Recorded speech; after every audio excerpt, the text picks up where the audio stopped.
Tinulungan na ng Department of Social Welfare and Development ang babaeng nakitang lumabas mula po sa isang drainage sa Makati City.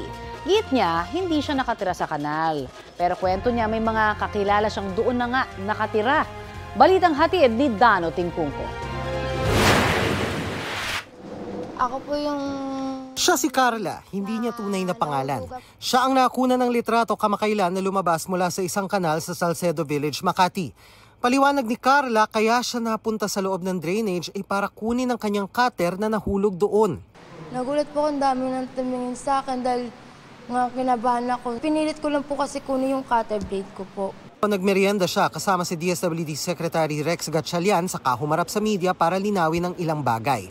Una, hindi siya nakatira sa kanal. Masyado raw maliit yon para magkasya siya. Wala naman po ako nakita.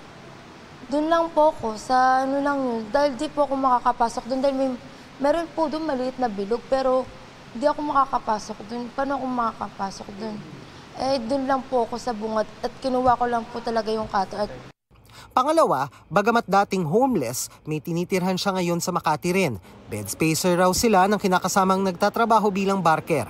Si Carla, nangangalakal ng kable, plastik, bote at iba pa. Nagtatakbo raw noon si Carla pauwi dahil sa takot at gulat nang makita ang dami ng mga taong nakamasid sa kanya. Sa tulong din ng komunidad, natuntun siya ng DSWD at inalokan ng tulong. Bibigyan siya ng 80,000 pesos na halaga ng livelihood package para masimulan ang pangarap niyang sari-sari store. Ang kinakasama niya, tutulungang makabili ng welding machine para mas maging stable ang kita.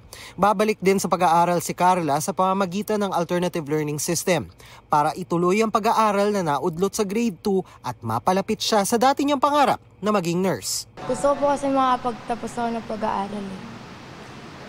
Saka mabago ko yung way ng buhay ko.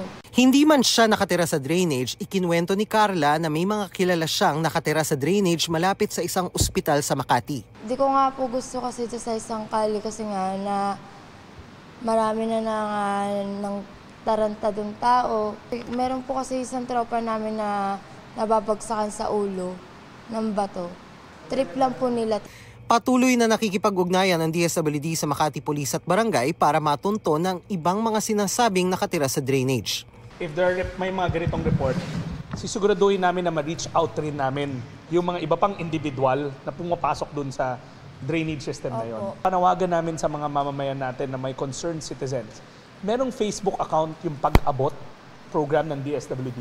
Ang kailangan lang nyo, itag kami doon, i-post nyo both Facebook and Twitter para alam namin na saan yung lokasyon ng mga individual na gusto nyong kupkupin namin dito sa ating facility. Nakipag-ugnayan yung investigation natin sa Substation 3 para sila po ang makipag-ugnayan sa mismong barangay po ng PIO at magawa po kung ano yung mga dapat na gawin po doon tulad po ng rescue operation. Dano Tingkungko, nagbabalita para sa GMA Integrated News.